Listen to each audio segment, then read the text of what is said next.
جی senator سراج الحق صاحب. جی کاکڑ صاحب، سراج صاحب نے کہیں جانا ہے، پھر انشاءاللہ اس کے بعد آپ کو. جی الحمدللہ رب العالمین والصلاة والسلام علی رسولہ الکریم. اما بعد فاعوذ باللہ من الشیطان الرجیم. بسم اللہ الرحمن الرحیم. وضرب اللہ مثلا قریة كانت آمنة مطمئنة یأتیها رزقها رغدا من كل مکان فکفرت بانعم اللہ فأذاقها اللہ لباس الجوع والخوف بما كانوا يصنعون. صدق اللہ العظیم. سینیٹر صاحبان تشریف رکھیں. محترم چیئرمین صاحب، جی سراج صاحب. اجلاس بلانے پر اپوزیشن لیڈر کا بھی آپ کا شکریہ. میں نے جو آیات تلاوت کی ہے، یوں لگتا ہے کہ آج ہمارے لیے اللہ تعالیٰ نے آج کے ماحول پر ایک تبصرے کی صورت میں آج ہی بھیجا ہو. 1400 سال پہلے ایک خوشحال بستی کا تذکرہ اللہ تعالیٰ نے کیا ہے، اور اللہ ایک بستی کا مثال پیش کرتے ہیں جہاں کے لوگ خوشحال تھے اور امن میں تھے، اور چاروں طرف سے رزق کے دروازے کھلے تھے. لیکن اس بستی کے لوگوں نے اللہ کی نعمتوں کو ٹکرایا، بغاوت اور سرکشی کا راستہ لیا، اور بالآخر اللہ تعالیٰ نے ان کو بھوک کا اور خوف کا لباس پہنایا ان کے اپنے عمل کی وجہ سے. جناب چیئرمین صاحب، آج پوری دنیا میں معیشت تباہ ہو گئی، بیٹھ گئی، اور خوف ہے. ساری دنیا اب ایک قید خانہ ہے، اور جیل میں بھی کچھ نہ کچھ آزادی ہوتی ہے. ہم بھی اس دنیا کا حصہ ہے، یہاں تک کہ پابندی ہے کہ ہم اپنے ناک کو، اپنے آنکھ کو، اپنے چہرے کو ہاتھ نہیں لگا سکتے. تو یہ ایک رب کریم کی طرف سے ایک زبردست کوڑا ہے. اگر ہم کچھ شعور رکھتے ہیں اور جانور نہیں ہے تو ہمیں اللہ تعالیٰ کی اس فیصلے کے بارے میں سوچنا ہے کہ آخر اللہ تعالیٰ نے اپنی مخلوق کے بارے میں ایسا سخت فیصلہ کیوں کیا. جناب چیئرمین، آپ جانتے ہیں کہ کائنات کا یہ جو نظام ہے یہ عدل اور انصاف پر قائم ہے، اور کائنات میں جب یہ توازن خراب ہو جائے تو اللہ تعالیٰ انسانوں کو دوبارہ ٹریک پہ لانے کے لیے اس طرح عذاب دیتا ہے. اور نوح علیہ السلام کے بعد یہ 16واں بار یہ وبا اسی طرح آیا ہے. اور عجیب اتفاق ہے کہ اگر آج یہ کرونا وائرس تیسری دنیا کی کسی غریب ملک میں یا افریقہ کی کسی غریب ملک میں آتی تو لوگ یہی کہتے کہ یہ لوگ ان پڑھ ہے، یہ لوگ جاہل ہے، یہ غریب ہے، یہ حفظان صحت کی اصولوں کو نہیں جانتے. لیکن آج کا یہ وبا ایسے شہر میں آیا ہے جو سب سے زیادہ تعلیم یافتہ، صاف ستھرا اور خوشحال علاقہ تھا، اور اس کے بعد اٹلی میں، اور اس کے بعد سینیٹر شہری رحمان صاحبہ، باقی سینیٹر صاحب ہم بیٹھ جائیں. جی لپیٹ میں لیا جو سب سے زیادہ خوشحال علاقے تھے. جناب چیئرمین، مسئلہ یہی ہے کہ آج میں آپ کی خدمت میں مقامی بات بھی کرنا چاہتا ہوں، لیکن چونکہ ہم مسلمان ہیں اور ہم نبی مہربان صلی اللہ علیہ وسلم کی امت ہے، ہماری اوپر نہ صرف پاکستان کی ذمہ داری ہے بلکہ ایک مسلمان ہونے کے ناطے ساری انسانیت کے حوالے سے ہمیں خیر کا راستہ، نجات کا راستہ تلاش کرنا ہے اور لوگوں کو دینا ہے. آج دنیا ایک گلوبل ویلیج ہے، اور ہم بھی اس ویلیج کے ماحول سے متاثر ہوتے ہیں. لیکن آپ جانتے ہیں کہ جب ساری دنیا میں اخلاقیات کا جنازہ نکالا گیا، اللہ تعالیٰ کا عطا کردہ نعمت خاندانی نظام وہ ختم ہونے کو ہے، شادی کا نظام ختم ہونے کو ہے، ہم جنس پرستی کے نام سے وہ کچھ ہو رہا ہے کہ خود جنگل کے جانور بھی اس پر شرما رہے ہیں. ساری دنیا میں اللہ کے ہاں اگر کوئی محبوب جگہ ہے وہ خانہ خدا ہے. لیکن اللہ کے رسول نے فرمایا ہے کہ ایک انسان کی جان اس کعبے سے زیادہ محترم ہے، اور آج ساری دنیا میں انسان کا خون پانی کی طرف بہہ رہا ہے، اور یہی وجہ ہے کہ آج اللہ رب کریم نے ساری انسانیت کو وہ سبق سکھایا کہ جس کے ہم بھی شکار ہیں، اس لیے کہ اللہ کی سنت ہے کہ جب بھی کوئی عذاب آتا ہے تو گناہگار بھی اس میں جل جاتے ہیں، لیکن وہ لوگ بھی نہیں بچتے ہیں جو اپنے آپ کو مسلمان کہتے ہیں، تابعدار کہتے ہیں، اور اس برائی کو، خرابی کو، بربادی کو ختم کرنے کی کوشش نہیں کرتے۔ جناب چیئرمین صاحب، ہمارے ساتھ اللہ تعالیٰ کی طرف سے آخری کتاب موجود ہے، نبی مہربان صلی اللہ علیہ وسلم کی سیرت موجود ہے، اس لیے ایک مسلمان کی حیثیت سے، اور خاص کر ہم سینٹ کے لوگ 22 کروڑ کے آبادی میں یہ 100 سینیٹر ہے، آپ اس کے چیئرمین ہیں، ہم سب ذمہ دار ہیں۔ حالات کا یہی تقاضا ہے کہ ہم اس وبا کے دوران اپنی ذات کا، اپنے قوم کا اور پوری انسانیت کے لیے ایک خیر کا راستہ تلاش کریں، اور وہ خیر کا راستہ توبے کا راستہ ہے، وہ استغفار کا راستہ ہے۔ جناب چیئرمین، 3 مہینے تو ہو گئے اس وبا کی، آج بھی آپ اپنے بازار میں جا کر خالص دودھ کی تلاش کریں جس میں ملاوٹ نہ ہو، آج بھی آپ مثالے کو دے کے، چائے کو دے کے، آج بھی آپ دوائی کی دکان پر جا کر بھی آپ کو 2 اور 3 قسم کے دوائی ملیں گے۔ اتنے شدید وبا کے دوران بھی ہماری سوسائٹی میں لوگوں نے نہ جھوٹ کو چھوڑا، نہ کرپشن کو چھوڑا، نہ ملاوٹ کو چھوڑا، اور نہ اللہ کی طرف رجوع کا راستہ اختیار کیا۔ تو میں آپ سے پوچھنا چاہتا ہوں کہ کس کی ذمہ داری ہے؟ لوگوں کو اللہ کی طرف بلانے کی ذمہ داری صرف مولوی صاحب کا ہے؟ یہ ہر اس شخص کی ذمہ داری ہے جو اپنے آپ کو اللہ کا بندہ سمجھتے ہیں۔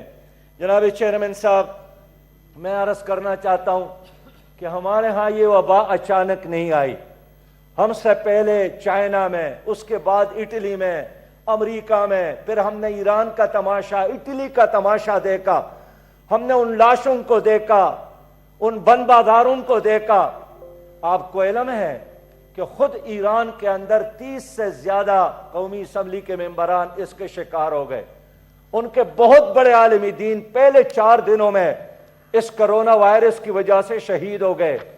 تو ہماری طرف تو یہ رینگتی ہوئی یہ جراثیم آئی ہے، لیکن افسوس یہی ہے جو ہمیں پہلے مرحلے پر کرنا چاہیے تھا وہ ہم نہیں کر سکے، اور وہ وبا تبتان سے پھر پورے ملک میں پھیل گئی، اور اب ہر در اور دیوار میں، اور ہر چوک اور چوراہے میں، ہر جھونپڑی میں اور ہر بنگلے میں وہ دستک دیتے ہوئے یہاں پر موجود ہے۔ جناب چیئرمین صاحب، میں سمجھتا ہوں کہ اس وبا کی وجہ سے کچھ کمزوریاں ہیں جو سامنے آئی ہیں، اور جس پر ایک پردہ موجود تھا لیکن اب وہ بالکل سامنے وہ چیزیں آئی ہیں۔ پہلی بات یہی ہے کہ ہمیں یہ پتہ چلا کہ 22 کروڑ ہے ہم، پاکستان ایک ایٹمی پاور ہے، لیکن اس کے باوجود بھی 22 کروڑ عوام کے لیے صرف 1300 وینٹیلیٹرز ہے، اور اس میں بھی اکثر خراب ہے۔ ہماری یہ کمزوری سامنے آئی کہ اس شدید وبا کے دوران جہاں مصیبت کے وقت جنگل میں آگ لگ جائے تو جنگل کے جانور بھی ایک دوسرے کو معاف کرتے ہیں، اور درندے بھی اپنے شکار کو پھر کچھ نہیں کہتے، لیکن اس وبا کے دوران بھی ہماری قیادت ایک پیش پر نہیں آ سکی، اور آج کے ڈیٹ تک وفاقی حکومت اور سندھ کی حکومت کے درمیان لڑائی ہے۔ اور جتنے بیانات آپ اٹھا کر دیکھ لیں، ویسے تو چہرے کو سب نے ماسک لگائے ہیں، لیکن اپنی زبان کو لگام نہیں دے سکے، اور آج بھی یوں لگتا ہے کہ وفاقی حکومت اور صوبائی حکومت یہ وبا سے لڑنے کی بجائے ایک دوسرے کو پتہ کرنے کے لیے مصروف ہے۔ جناب چیئرمین صاحب، اس وبا سے یہ بات بھی سامنے آئی کہ جو ہمارا بجٹ ہے وہ بجٹ سوشل سیکٹر پہ خرچ نہیں ہوتا ہے اور زیادہ تر انتظامی چیزوں پر خرچ ہوتا ہے. اور یہی وجہ ہے کہ اتنے خطرناک وبا کے دوران بھی ہمارے ساتھ اپنے ڈاکٹروں کو دینے کے لیے وہ کٹس نہیں تھے اور ڈنڈے ان کے سروں پہ ہم نے برسائے ہماری حکومت نے، لیکن ان کو ہم سینیٹائزر نہیں دے سکے، ہم تو گلوز نہیں دے سکے، ہم ان کو ماسک نہیں دے سکے. اور کیا شرم کی بات نہیں ہے کہ ایک بہت ہی سینئر ڈاکٹر فرقان الحق صاحب کراچی میں وینٹیلیٹر کی تلاش میں، ان کے خاندان ان کو اٹھاتے پھرتے رہے، ایک ایک ہاسپٹل، کسی نے ان کو نہیں لیا اور بالآخر وہ دنیا سے رحلت کر گئے، شہید ہو گئے. جناب چیئرمین صاحب، ہمارے وزیر صحت کون ہے؟ اگر وہ ہوتے تو آج یہاں موجود ہوتے. میں اس لیے کہنا چاہتا ہوں کہ پاکستان کے لیے اب موقع ہے کہ ہم اپنی ان کمزوریوں کا ادراک کریں اور آج کے اجلاس سے اگر ہم کوئی نتیجہ آخذ کر سکے. میں ایک مثال پیش کرنا چاہتا ہوں. ہمارے ایک ممبر ہے اسمبلی کا، عبدالرشید نام ہے، 21 افراد پر ان کا خاندان مشتمل ہے، بہن بھائیوں سمیت. جب ان کا کرونا ہو گیا 9,000 روپے ٹیسٹ ہے، تو اگر 21 لوگوں کا پہلا ٹیسٹ اس نے کیا تو 1,79,000 روپے. دوسرا ٹیسٹ اس پر پھر اتنا خرچ آیا. آپ مجھے بتائیں کہ ایک عام آدمی کو اگر کرونا ٹیسٹ کرنا ہی ہے اور 9,000 روپے فی ٹیسٹ پہ خرچ آتا ہے اور گھر میں 10 افراد ہو، 12 افراد ہو، تو آپ نے تو غریب کو صرف 3,000 روپیہ دیا ہے، یا 4 مہینوں کا ملا کر آپ نے 12,000 روپیہ دیا ہے. ان کے جیب میں اتنا پیسہ کہاں ہے کہ وہ جا کر اپنا ٹیسٹ کر لے. اس لیے کم از کم آج کی سینٹ میں یہ قرارداد، یہ فیصلہ، یہ رولنگ آپ کی طرف سے تو آنا چاہیے. یہاں محترم وزراء کرام موجود ہے کہ پاکستان میں کم از کم کرونا کا ٹیسٹ آج سے مفت ہوگا، تاکہ ہمیں صحیح اندازہ چلے کہ یہاں کتنے لوگ بیمار ہیں. لوگ جاتے نہیں ہیں پیسے نہ ہونے کی وجہ سے. جو پرائیویٹ لیبارٹریاں ہیں ہے بھی کم. ہمارے دیر کے لوگ، چترال کے لوگ، ملاکنڈ ضلع کے لوگ ٹیسٹ کے لیے پشاور آتے ہیں، اسلام آباد آتے ہیں. لہذا ہمیں کم از کم یہ ٹیسٹ دینے کی اور لینے کی فیسلٹی دینا چاہیے. یہاں وزراء موجود ہیں، میں ان سے کہنا چاہتا ہوں دور دراز علاقوں میں لیبارٹریاں نہیں ہیں. جو 1,200 ارب کا پیکج آپ نے اعلان کیا ہے، اس میں تو سب سے پہلا کام یہ ہونا چاہیے تھا کہ پاکستان میں ٹیسٹ مفت ہوگا. اور پھر میں کہنا چاہتا ہوں جناب چیئرمین صاحب، جو اس کرونا وائرس کے دوران جو لوگ مر گئے ہیں، ان لاشوں کی جس طرح بے عزتی ہو گئی ہے، ان کو دیکھ کر لوگ دریا میں چلانگ لگانا تو پسند کرتے ہیں، لیکن وہ بے عزتی برداشت نہیں کرتے ہیں جو ایک لاش کے ساتھ ہوتی ہے. حال یہ ہے کہ WHO نے بھی کہا ہے کہ یہ ہمارا پروٹوکول نہیں ہے. اور پھر ایک نہیں چیئرمین صاحب، میں ذمہ دار آدمی ہوں، سنی سنائی باتوں پر یقین نہیں رکھتا ہوں. بہت سارے ایسے مثال واقعات میرے ساتھ موجود ہے کہ ایک آدمی کرونا وائرس کا بیمار نہیں ہے، ہسپٹل میں مر گیا ہے، اور انتظامیہ نے ان کے وارثین کو راضی کرنے کی کوشش کی ہے کہ ان کو بھی کرونا وائرس میں شامل کرے. اور پھر جب انہوں نے انکار کیا ہے تو ان کے مرضی کے بغیر ان کے لاش کو ان سے لیا ہے اور ان کو دفنانے نہیں دیا. اس لیے لاشوں کی بے حرمتی ممکن ہے امریکہ میں کوئی اس کی قدر کو نہیں جانتا ہوں، لیکن ہمارے ہاں لوگوں نے جب یہ دیکھا تو اپنی بیماری کو اب چھپانے کی کوشش کرتے ہیں، اپنی بیماروں کو گھر میں رکھنے کی کوشش کرتے ہیں، اسپتال جانے کی کوشش نہیں کرتے ہیں. لہذا یہاں وزراء صاحبان بیٹھے ہیں، میں ان کو کہتا ہوں کہ آپ تو پاکستان کے وزراء ہیں. یہ ٹھیک ہے WHO کا کوئی آدمی اس پروٹوکول کو نہیں جانتا ہے، لیکن اس سے زیادہ آپ نے ان ملک کے پروٹوکول کو، کلچر کو، تہذیب کو، اور خود WHO والوں نے کہا ہے کہ جب کوئی آدمی مر جائے، اس کے جراثیم مر جاتے ہیں، یہ پھر راکٹ لانچر کی طرح تابوت سے نکل کر دوسرے کو نہیں لگتے ہیں. لیکن ہمارے ہاں لاشوں کے ساتھ جو کچھ ہوا اس کے بہت برے اثرات ہیں. جناب چیئرمین صاحب، میں یہ عرض کرنا چاہتا ہوں کہ پاکستانی کا مسئلہ یہاں دوستوں نے رکھا. اس وقت اوورسیز پاکستانی بے انتہا مشکل سے دوچار ہے، سعودی عرب میں بھی، امارات میں بھی، یورپ میں بھی، اور ایک وہ ہے جو اس وقت انتظار میں ہے۔ حال یہ ہے جنابی چیئرمین صاحب کہ ایک ملک امارات سے اگر 16,000 وہاں کے ریال پہ وہ یہاں آ سکتے تھے، وہ ٹکٹ ڈبل ہو گیا، ملیشیا میں ڈبل ہو گیا، سعودی عرب میں ڈبل ہو گیا۔ خیر، جو لوگ یہاں پر آئے ہیں جنابی چیئرمین صاحب، ان کو یہاں ایکسپو سنٹر میں رکھا، یہاں بڑے بڑے ہوٹلوں میں رکھا، اور یہ انتہائی تکلیف دہ بات ہے کہ ہماری حکومت نے ان مہمانوں سے ایک ایک رات کی 3-3 ہزار روپیہ لیے، اور اگر آپ نے 14 دنوں کے لیے ایک مہمان کو رکھا اور ان سے 3,000 روپیہ فی کمرہ اور ان سے 900 روپیہ فی وقت کے کھانے کا لیا، آخر جب جناب وزیر اعظم صاحب نے فنڈ کا اعلان کیا تو سب سے پہلے انہوں نے اپیل کی اوورسیز پاکستانی سے، لیکن آج اوورسیز پاکستانیوں کے ساتھ اس حکومت نے جو بے عزتی کی، جو حشر ان کا کیا ہے، وہ نہ وہاں رہ سکتے ہیں، اور یہاں آ کر جس ذلت اور رسوائی کا ان کے سامنا ہوا اس پر افسوس کا اظہار کرتے ہیں۔ جناب چیئرمین صاحب، میں اگر آج کے اجلاس میں یہ مطالبہ کروں کہ ریکارڈ موجود ہے، ان ہوٹلوں میں لوگ ٹھہرے ہیں، ان تمام لوگوں کو ان کا وہ کرایہ واپس کرے۔ پاکستان اتنا غریب نہیں ہے، 1200 ارب اگر آپ نے ان کے لیے رکھا ہے تو ان میں اوورسیز پاکستانیز کو بھی شامل کرے، اور جو بل ان سے لیے گئے ہیں ان کی عزت کے خاطر وہ بل ان کو واپس کر دے۔ جناب چیئرمین صاحب، میں یہ بھی عرض کرنا چاہتا ہوں کہ پاکستان، جناب چیئرمین، پاکستان کے لیے اب موقع ہے کہ عالمی مارکیٹ میں تیل کی قیمتوں میں کمی آئی ہے، اور پہلے بار اگرا نے سفارش کی ہے کہ فی لیٹر قیمت میں 44 روپے کمی کی جائے، لیکن ہماری حکومت نے پہلے تو ہر بار وہ یہی کہتے تھے کہ اگرا نے سفارش کی، ہم کیا کریں۔